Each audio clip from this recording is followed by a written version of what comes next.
لە هەڵەبجە پرۆسەی دابەشکردنی نەوت بەسەر وڵاتیاندا دەستی پێکردەوە. نەوتەکە لەلایەن حکوومەتی عێراقەوە دابین کراوە. ساڵی ڕابردوو بۆ هەر بەرمیلێک نەوت 49,000 دینار لە وڵاتی وەردەگیرە. بۆ ئەم ساڵ 44,000 دینار بۆ هەر بەرمیلێک نەوتی ماڵان وەردەگیرێت.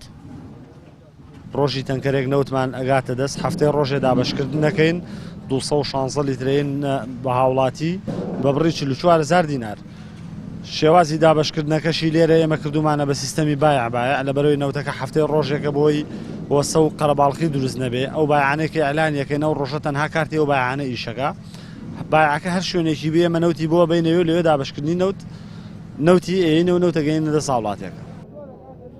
وەرزی سەرمایە و لە هەموو کات زیاتر خەڵک پێویستی بەنەوتە. هاوڵاتیان دەڵێن هیچ ئومێد و هیوایان بە حکوومەتی هەرێم نییە نەوتیان بەسەردا دابەش بکات. ساڵانە حکوومەتی عێراق نەوت دەنێرێت بۆ هاوڵاتیانی هەرێم. بڵێ زووتر بدرایە بۆ هاوڵاتیان، بەڵامێتر ئێسەش کاتەکەی هاتووە دەستیان خۆش بێ. ئەم بەیانێش بەبێ کێشە نەوت هات و هاوڵاتیان وەریان گرت و خۆ دەزانین وەرزی زستانە هەموو کەسێ نەوتی پێویستە بەڕاستی.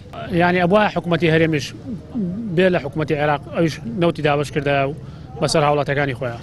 ئیمساڵانی لە پار باشترە کراوە بە بایع جا خەڵکیش وەزعەکە وایە ینی هەر ئەوەی کە تەوزیعکرێ بۆ خەڵکەکە ئەمەلێکی باشە.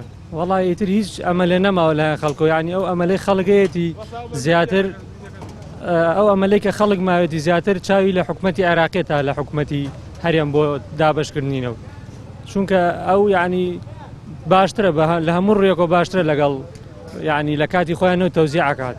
بەس حکوومەتی خۆمان بەخوا هیچ ئەمەلێک بێنی.